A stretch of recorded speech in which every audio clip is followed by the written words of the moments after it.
Good afternoon. I hope you feel fully refreshed after your lunch, ready for an afternoon full of learning and discovery. Don't forget, our panelists look forward to your questions, so please use the Q&A function on the right-hand side of your screen. To set the scene of this next panel on cloud, local authorities, by and large, have adopted cloud or are in the process of moving onto it. There are some delays, but mainly due to evaluating business cases and practicalities. The same can't be said for the larger government departments.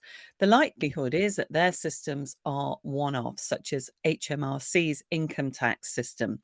And the transition to digital is likely to be cumbersome, given that there's not an off-the-shelf solution. Cloud, by and large, does add benefits to the public sector, wherever or whichever department you sit, whether this is through value for money or security. The days of keeping on premises are numbered, and the burning question now is, how do we start using cloud on scale and bring alive the benefits that it offers? The NHS and local government have highlighted the benefits of cloud when dealing with a patient being discharged from hospital and into the social care system. With agreed protocols between all parties, the patient gets a better, seamless service. So, is that not the vision for all the public sector? And how do we deliver a better service? Joining me on this panel for an insight into the public sector and the cloud, including the challenges, opportunities, the mindsets, and the future vision of cloud and the public sector, are Kurt Frary, Society for Innovation Technology and Modernisation Vice President and Chief Technical Officer for Norfolk County Council. Soren Pamphil, Head of Cloud and Hosting and Digital Futures for Crown Commercial Service. Francis Hobbs, Councillor and outgoing Chairman of the Corporate Governance and Audit Committee at Chichester Council. And Georgina Maratheftis, Programme Head, Local Public Services at Tech UK. Kurt, let's start with you with a slightly more general question. Where does digital transformation start? Oh, that's a very good question, and good afternoon, everyone. Yes, digital transformation starts on every single thing we do these days. It's really important that we consider the user journey and the people we're delivering services to. And for us, actually, we need to think about the join up between different services as well. So we may be coming from a place where we've got a lot of legacy, maybe on-site systems and services, and we need to think about how to transform them to make things easier for the public. When I look at services like gov.uk, where they've improved things like how you apply for tax discs and or what used to be tax discs, how you pay your tax for your car, that sort of journey is really good, isn't it? It really works for people, and they're based on cloud-based services. So in the public sector, we need to mirror that, make it easy for our customers, our citizens, and for people to use and access our services. So that means we need a very clear strategy of moving things to the cloud, which we have. As systems and services need replacing, need updating, or need a new version, we consider, is that the right time to move them to a cloud version of that?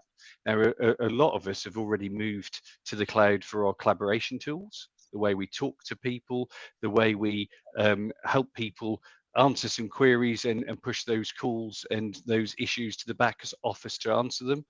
But we've still got other systems, line of business systems, that some are cloud and some aren't.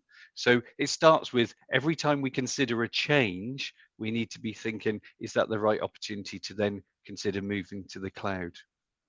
Francis, we've just heard a sort of national benefit of using the cloud with regards to task disks. When it comes to a council like yours, is cloud better for every aspect of the work that you do? And if so, why? I think on balance, cloud is better, largely because you can actually have greater control over the costs of the whole solution. As you know, you end up paying license fees for cloud services, and a lot of the more modern ones, or sort of the ones at the moment, are about sort of click type technologies rather than coding. So it comes down to changing business processes and having the ability to move with your business activities at the time. And I think that flexibility is really important. So, for example, waste disposal is one of the big issues that we all deal with. A simple direct text message to each of our customers saying what we're expecting of them, and being able to maybe change that process without having to go back for expensive changes with a developer is a real opportunity, which I think local government should be embracing. Thank you. Soren, how does the Crown Commercial Service accelerate the adoption of cloud? Very good question. So first of all, our collective purchasing power of our customers combined with our procurement knowledge equals a better or best commercial deals in the interest of the taxpayer. So first of all, we are trying to deliver value, but also cost reductions. In terms of the cloud delivery, we have aligned with the National Audit Office reasons why digital transformation is still a problem for government.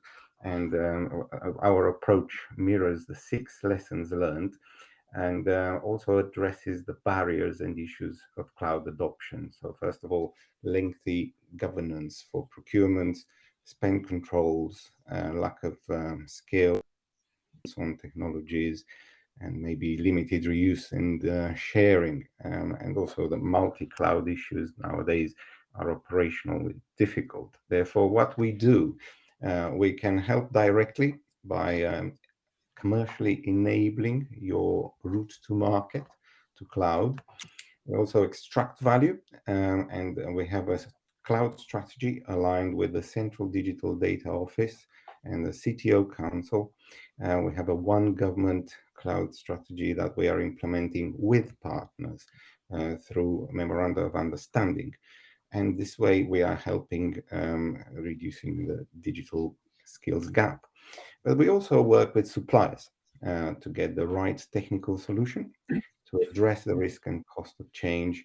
And finally, we work with the departments to enlarge their horizon of spending rather than focusing on yearly budgets to look at longer term funding. Thank you. Georgina from Tech UK, what role can industry play to overcome challenges to cloud adoption?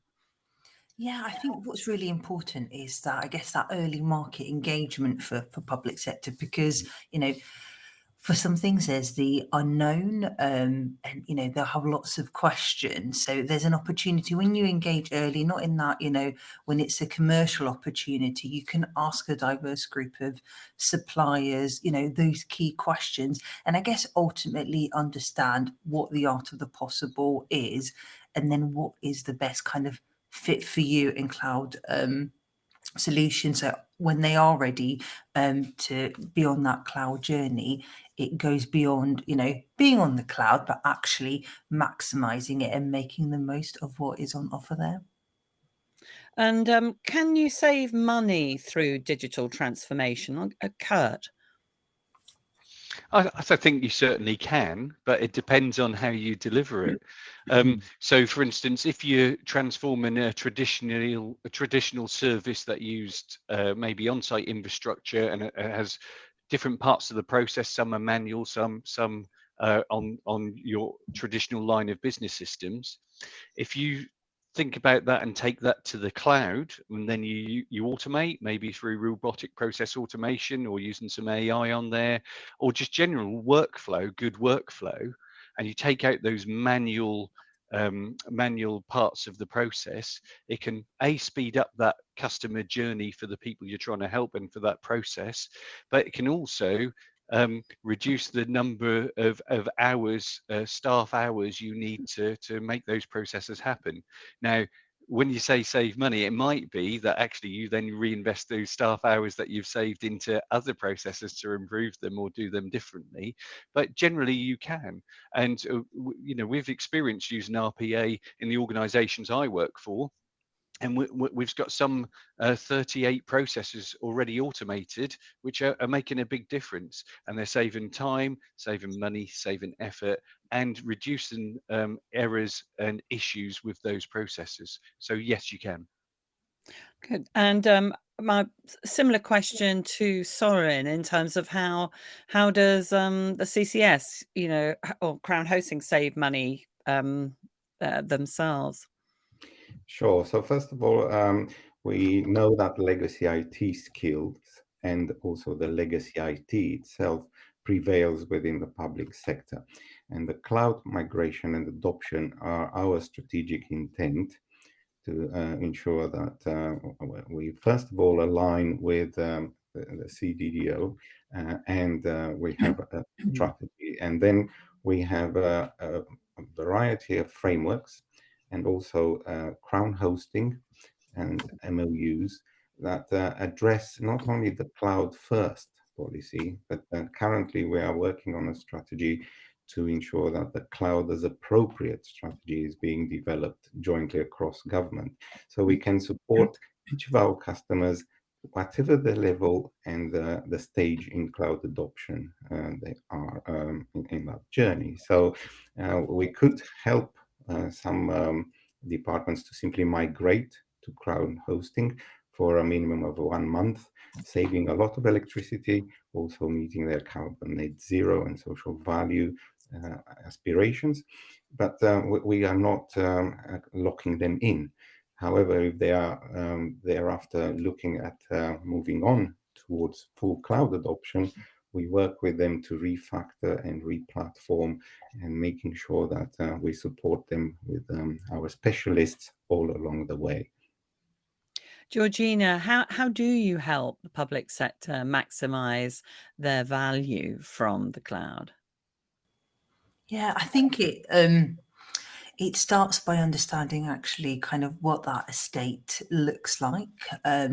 Firstly, and kind of outlining what do they want to do with it. So kind of starting with the outcome as opposed to the solution. And I think that's where it comes back to that collaboration piece. And our role as Tech UK as the trade body is very much to convene industry together with the wider public sector to understand what innovations are out there and what is possible. So it's, I guess, for many, it's moving away from that kind of that lift to shift, but actually understanding, what else is out there. But often a lot of the time, I think this perception maybe has now changed since the perception, not realizing that a lot of the things that you might be doing, like what we're doing now, is already on the cloud. So, understanding, doing that auditing, actually, how can we maximize the most of the existing things? And I think that ultimately comes down to talking to your suppliers. Suppliers aren't a sales added partner, they should be that value added partner. So kind of challenge, ask those questions. And it's also for, the role for, industry bodies such as yourselves and, Socotum, who Kurt works very closely with, I guess, to help facilitate those conversations. And, apologies, I think I've overused the word art of the possible and collaboration, but that's ultimately, what it comes down to. Francis, we heard reference there to suppliers. Are current procurement processes, in your opinion, fit for purpose? Well, it's an interesting question. I think the procurement process as it's set up, certainly for local authorities, is in quite a straitjacket. And very often it's quite difficult for suppliers to come forward with the amount of investment that's needed, particularly for some of the some councils, because you're going to be scored on a particular set of numbers. Now, my view is that cloud technologies are much more flexible and they're quick to implement. And because you can do that, I just wonder whether some local authorities could take slightly more risk and try, should we say, some proofs of concept at relatively low cost. Because once you've proved the concept works, you can then expand into wider value for an organization. The problem with going with big contracts is you inevitably invite people to make very large investments and quite large risks at the end of the day if they don't actually win that contract.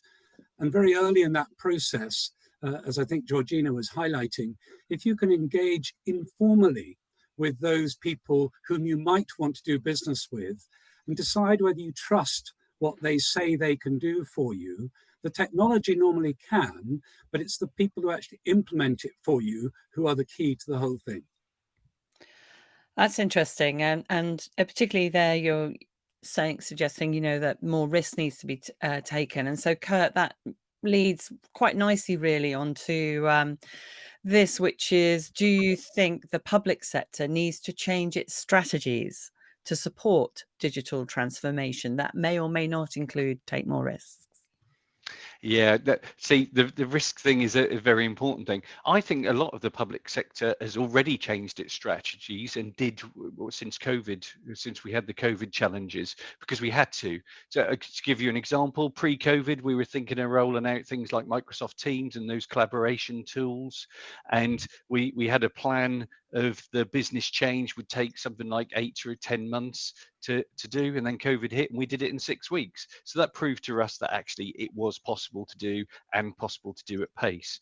But that does mean that our risk profile has changed, our risk appetite has changed. We are happy to take risks, but some of it is, I would say, fair to say, it's around expectation. So many of us use cloud technologies outside of work. We expect to go online and buy and shop and do all of those things. So our expectation as consumers is already there to use cloud technology. We just don't necessarily know it's cloud. So I would challenge them, why do we come in work and sometimes our expectation isn't cloud? It's, we've got to be extra cautious. So we know it's already there, and we do know things are changing. So our strategy, our published strategy, is every time we get an opportunity, as I said earlier, to upgrade or change a contract or do something different, we take it.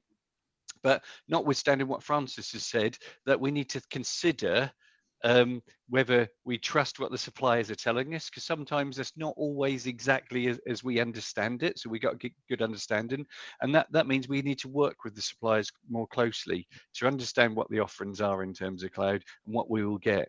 But then we'll reap the benefits. So for instance, we know through experience that moving systems and services and line of business systems to the cloud, that you get the flexibility of not having to manage something yourself, but you get the new features and the new tools much quicker, which makes you look more dynamic. But you've got to be in a different mindset. You've got to realize that actually your job now is to adopt them and go with the flow a bit and take the risk around that end of life, rather than worrying about whether you're keeping the lights on. Georgina, what conditions do you think are needed for the best digital transformation? Oh yeah, I think we could definitely have a whole panel discussion on that. And I think it's great to see kind of the array of speakers, from elected officials, heads of services to national government. I think we're all part of this ecosystem to create the conditions. And I think it very much, starts at the top. Sorry, it's kind of like a boring answer, but leadership. And I feel any event I'm at, depending what technology you're talking about or any issue, it always comes back to leadership and procurement. So I think they're the two, key things. I think, the leaders, they don't have to be, tech experts themselves, but I think it's having that mindset and creating a culture where, public sector organizations are empowered to do things differently, to think, I guess, to have that confidence to be able to engage the market early. I'm just looking at the live chat where, someone asking, at what, would love to do more informal market engagements. At what point can we? But, saying, you can, I want you to. So kind of creating and instilling that culture of innovation and want to understand, what is out there. So I'm trying to find other words rather than art of the possible. So I think it very much starts with that, but also a culture where there is collaboration. Obviously, I would say this working for Tech UK for industry and local government, but also that collaboration within the organisation and between departments. The role of digital, doesn't just sit with the likes of Kurt. It's it's the heads of services. They are the ones using it, because procuring the technology, getting the technology is the easy bit, but it's making sure actually that the frontline users, citizens, residents are able to use it, and you actually have technology that meets a need. So I think it all goes back to kind of mindset and culture, and having everyone, you know, bought into that digital journey and vision and their role. So, you know, ultimately, you know, we're all part of this kind of ecosystem, and for everyone to feel, you know, and understand, I guess, their role within that. Yes, and one of the I think if somebody would like to add to one of the questions on the live chat, saying how much informal engagement are we allowed as a CS? Can I answer that from a corporate governance point of view?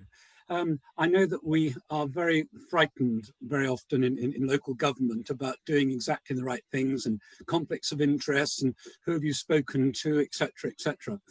I just sometimes wonder whether there is a way in which we could create a framework where there could be more informal discussions within a context which at least allow those people making professional decisions to really understand some of the things they're doing. I sometimes get the feeling it's kept sufficiently at arm's length that it makes it quite difficult when you're looking at it in numbers at the end of the day as to whether it's the right decision or not. Yes, well, Janina Walsh has said, I would love to do proof of concept with SaaS before I commit to a contract. Georgina? Oh, thank you. I was just saying, that's pretty much, you know, Tech UK's bread and butter in terms of providing that safe and neutral environment between public sector to ask those questions. So I think even before it's, you know, it's about to be attended, because I think by then it's too late, you know, to think about what innovations, and it's not about, you know, procuring for a solution. It's about focusing actually what is, you know, the challenge, what outcome are you trying to achieve? And I think that's when you can have those conversations early. So just to say, you know, Tech UK are happy, to support any, you know, public sector that are wanting to have those conversations with a diverse group of suppliers. All right, and I'll just point out that Janine's had a response on the live chat saying from a supplier perspective, this is from Simon Smith, we actively encourage organisations to undertake soft market engagement before procurement. G-Cloud supports that really well, we think. Let's move on to legacy. Soren, what's the situation regarding legacy in the public sector? In the public sector, reports that say that we have up to 70 or between 70 and 50% of the services on legacy. Therefore, it is very important for us to support our customers, first of all, with the strategy they are doing, looking at people, process, technologies. We have specialists, digital specialists, who can support you, first of all, with identifying legacy systems. We are working with the CTO Council to map the risk in the legacy systems, because we are frequently subjected to attacks from foreign entities, and we know very well that some of the cloud infrastructure is secure, whilst legacy is less secure. Therefore, if we look at customers who need services, compute, and software, or a platform to deliver cloud, CCS has all these elements supported through multiple agreements. And G-Cloud was mentioned as one of the frameworks, but we are working through the Cloud Compute 2 now, and a variety of MOUs, strategic MOUs with hyperscalers to ensure that we can address the risks, security and IT related that prevail in the public sector. So the way we accelerate the move, we are working closely with our customers to make sure that they either migrate using the Crown Hosting 2 framework, and they have their an ability to save money and prepare for the next stages of cloud adoption. And just to mention that the ROI for moving to cloud hosting means that you are saving £3 for every pound spent, which means that you're saving enough money through electricity savings alone to invest in your DevOps and the way forward for microservices and so on, replatforming to cloud. And that is an important aspect that we are trying to also support with policy. We are working to maybe put a procurement policy note out there to ensure that all those buildings and premises that are inefficient can close safely and migrate to either Crown hosting or other government approved facilities on the way to cloud. Thank you, Francis. You just heard Soren say that legacy is less secure than the cloud. So let's talk about the security of the cloud. How secure is it, and can it be GDPR compliant? Thank you. Well, to pick up Soren's point, I think modern or the contemporary cloud solutions are used by banks and everybody else. So they are very, very secure indeed. I also think there's another, if I might sort of widen it, for the legacy pieces. You can use things called middleware now, which will bring sort of one view of everything into the single user interface. Now, as long as you've got a good core CRM of some description, and therefore your user interface is the principal window into your data, there are significant advantages to solving some of those legacy data and GDPR problems that you might feel about being less trusted. I mean, Soren may have something to add to that particular point.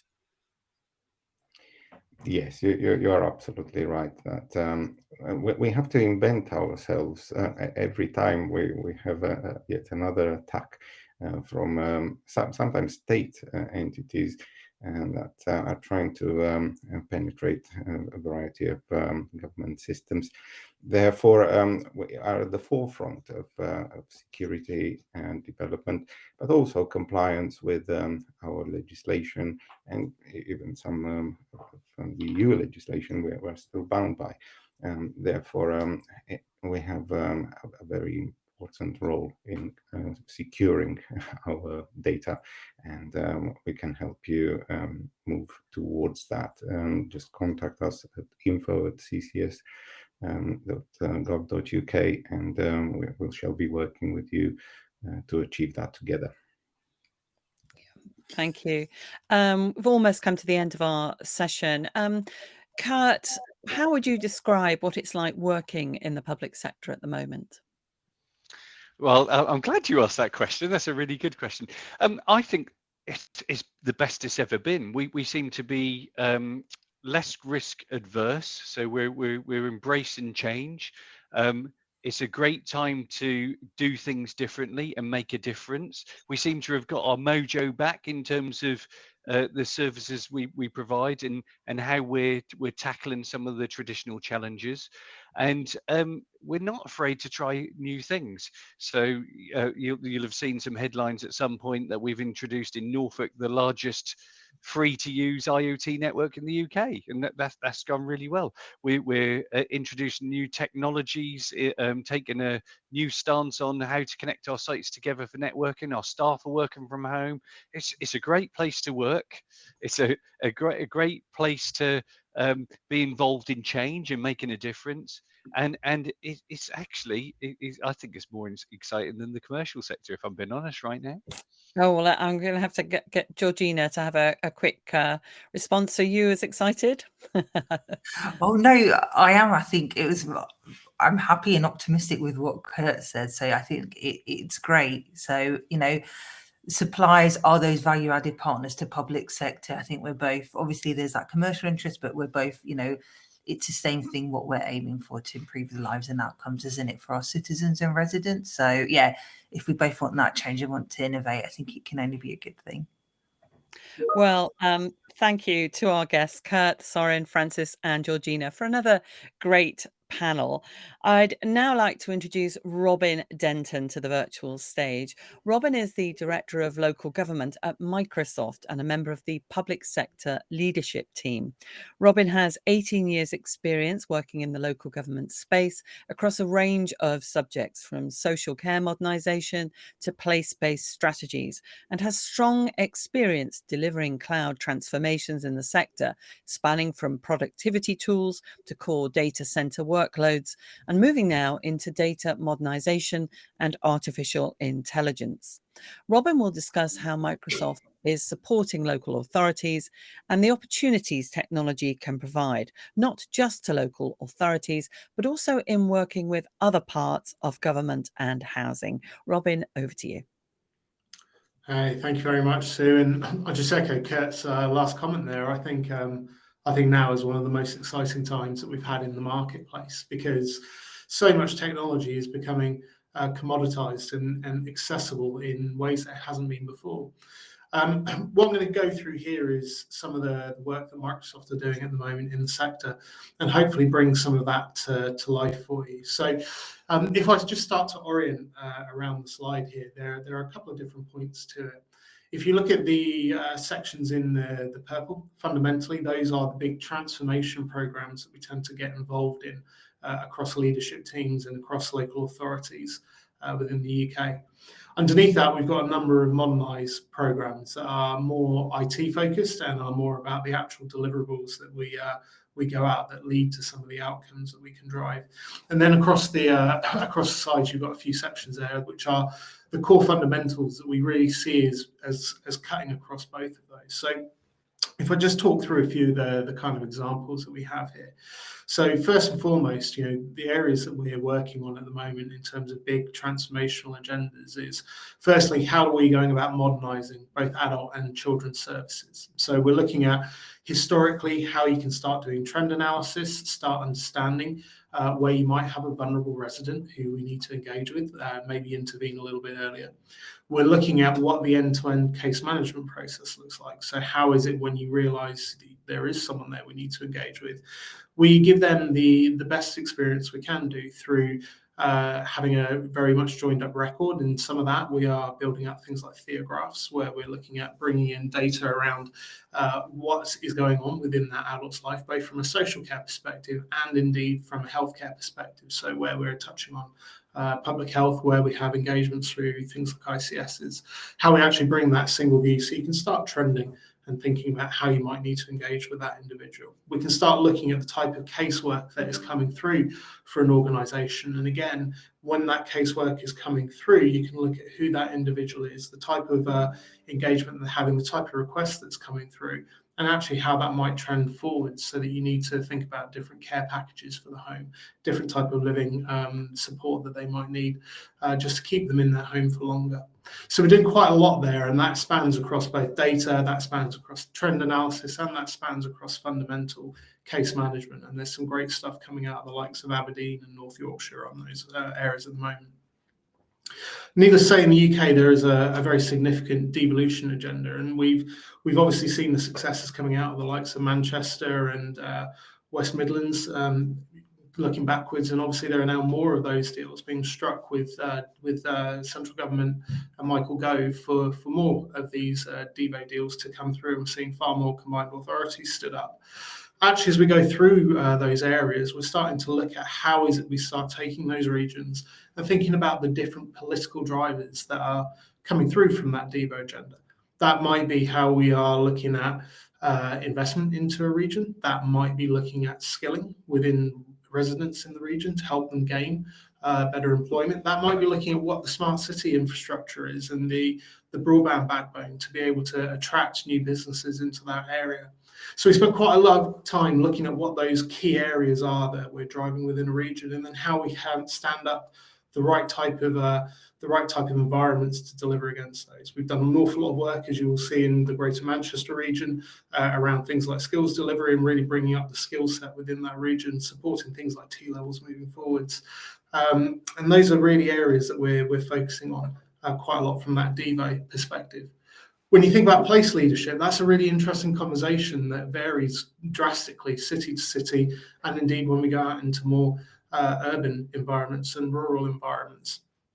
So starting to think about actually what is the type of place that we are trying to drive? What does a local economy look like? What are the things we need to facilitate within that are becoming increasingly important? Where it's more rural, we're getting into areas like agri-tech, and how can we support farmers? How can we better run our riversides? How can we better manage that countryside environment? And again, a lot of that is data-led, and it is about what we are delivering out to residents within those regions. Finally, the final piece that we're really looking at is what climate resilience looks like and what sustainable development looks like. And there are a few different pieces to that. Some of that is understanding the carbon footprint of a region and starting to look at what the output there is and how we might be able to tackle that and drive that carbon footprint down. Some of that is about how do we go about doing things like retrofit. So if we have old properties, especially if we're running housing, that we're looking to keep residents in, how do we understand what is in that built environment and how do we go and retrofit? How do we really think about what that golden thread of data looks like across that building and that property, and how do we manage it moving forwards?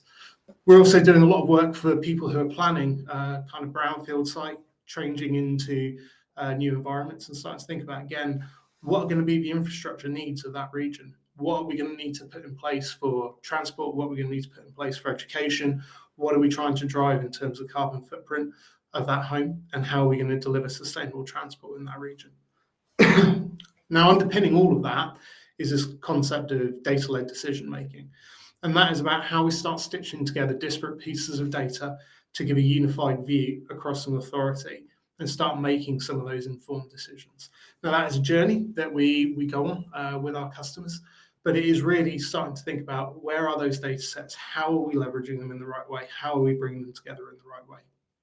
And finally is how we deliver multi-agency and place-based strategies. Now, that is obviously a very big topic at the moment as we start thinking of how a resident lives day to day, be that working with a local authority, be that engaging with healthcare, be that education, or even housing associations. Starting to bring those different environments together and allow caseworkers to collaborate effectively across those boundaries is really, really important. If I look at the pieces underneath that, the workload that we do to go about modernising, we have a number of different building blocks that help us to get there. So we start thinking about what the journey towards AI is. This is a real emerging topic at the moment. We've spent a lot of time just this week, actually. Today has been nearly all day spent talking about AI with a number of CIOs and deputy chief execs in London. But actually starting to think about what is the power that AI could bring from, analysing documents, producing mini reports, starting to understand, really getting into some of that trend analysis and highlighting up where we might need to engage. How is it we can put chatbots and so on in place so we can really support residents through those digital mediums? We start thinking about what the cloud-based platforms are that they're built on. And then we start thinking, once that is in place, how is it that we can help local authorities come together to build and share applications? Low code is transforming the way that local authorities can build these apps. And I think there is a real opportunity for us to come together and start building and open sourcing a number of these applications. Needless to say, baked into all of that is cybersecurity and resilience. And then we've got the collaboration piece around this as well. So how is it we start thinking about what the future of the workplace looks like? We're seeing a lot of different trends in different parts of the country at the moment as we return from what has been a very turbulent few years in work styles. And actually we're seeing some people snap back to the office, some people snap back to staying at home, some people like blending the two. And we really think about what does that kind of work environment look like moving forwards. If I look at the pieces on the side, there are a few different strands that we are landing at the moment to help support some of these changes, because none of these are small, easy programs of work. These are all big, complex agendas that we're supporting. The first one is around culture and change management. We all know the kind of conversation, culture eats technology for breakfast. And that is a really important thing to be thinking about. You can't go and drive these changes where there's no desire for uptake, where there's no real requirement. So how is it we start thinking about what's the change management practice there? How is it we start empowering people in the organization to really be those change agents who want to engage in these agendas? We're doing a lot of work thinking about digital skills. I referenced it when we were talking about the Devo agenda, but digital skills is a really, really important topic at the moment, both in terms of our workforce development. We're very aware that actually going through and delivering digital skilling programs that uptick people's organisation skills is more likely to make them want to stay at an organisation. And at the moment where the market is very hot, that is a really important attribute for a local authority or a public sector body to be having. So we're putting a lot of effort into how do we deliver these digital skills programs into public sector organisations to be able to uptick skills of the workforce, but also to be able to start delivering some of these programs that we're talking about. That is going to become even more, I think, apparent as we get into the age of AI, where that is not going to so much be about replacing roles. That's going to be how we work together with AI and think about how AI can be delivered effectively within our organisation. And that is going to require, again, another jump forwards in the skill sets that we have. Social mobility is the second piece to this. We have a number of these skilling programs that we roll out to residents that can be leveraged by adult learning organisations, that can be rolled out more broadly to start thinking about how it is we are delivering the skills for the future of the region. Again, jumping back to the other side and looking a little bit at AI, we have an awful lot of work that is going on at the moment to look at the ethics of AI, how we use it in the right way, how we use it for responsible innovation, and how we keep ourselves accountable for the decisions that we're making through the use of AI. Final piece I'll just talk about is accessibility and inclusion. Needless to say, these changes are significant and they're big leaps forwards in the market. If we don't think about the accessibility of these solutions, making them valuable for all members of society, not just people who are fortunate enough to be able-bodied or fortunate enough to speak English as a first language, as an example, we actually drive exclusion. So as we go through these programs, one of the things we really think about all the way through the journey is what is the accessibility like? Who are the most vulnerable people? Will we be able to reach them with the work that we're doing and the way that we're looking to deliver these services? If you could jump onto the next slide, Jack. There are a number of things that we are running in the market at the moment just to help support the adoption and the moving forwards of some of these workloads. So I'm just going to talk through a few of them now. The first one is the Change Agent Program. So the Change Agent Program is something that we run in conjunction with Socrative, and it is a program of work where actually we can bring organizations in. These are end users within your business, not necessarily people from within IT, who really start understanding how technology can be used in a meaningful way and how that technology can be augmented into the work that they do within their departments. The aim of this is to help build that network of change champions within a region and within an authority who can start really making the most of some of the power of these technologies. We've got a couple of sessions that are running in June, and we've got the link within here where people can go to register. We have a discovery assessment. So again, this is particular when we start talking about things like digital front doors and application modernization.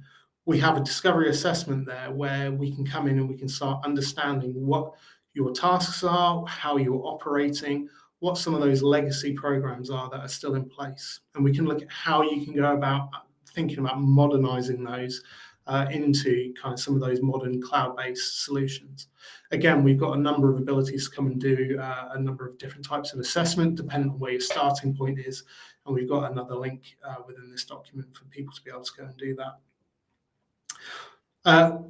The penultimate one I'll talk about is Innovate Together. Now, Innovate Together is a really interesting piece that's been driven by the customers, and it is all about how local authorities come together and look at co-creation of solutions on top of our platforms.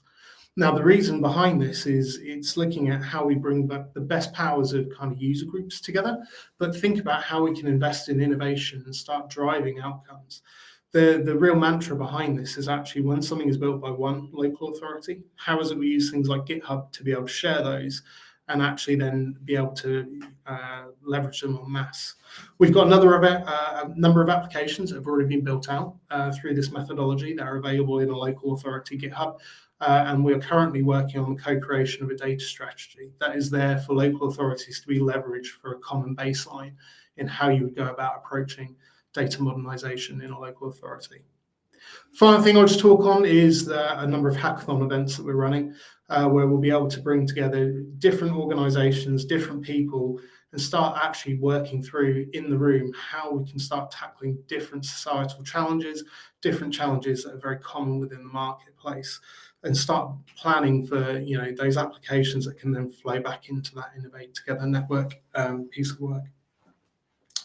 With that, I'm gonna finish. That is everything I had to cover today. So thank you everyone for listening and your time. And I'm quite happy to pick up on any questions in the chat or offline. Thank you. Thank you, Robin. Very informative. And if people do want more information from Robin, forward your inquiries to the events as well at cognitivepublishing.com. Let me just double check the chat before we do go, just in case there is. You've got agreement, basically, Robin. It says yes, all in the implementation. I think that's related to cloud question earlier on, but I'm sure you'll get some on that email. Cognitive events at cognitivepublishing.com. Well, we've covered a lot so far, so let's take a short break to digest what we've learned. It's our final break of the day, so your last chance to engage with all that the platform has to offer, whether this be our digital marketplace or the networking capabilities. So do take advantage of that now, and let's reconvene at 3:10.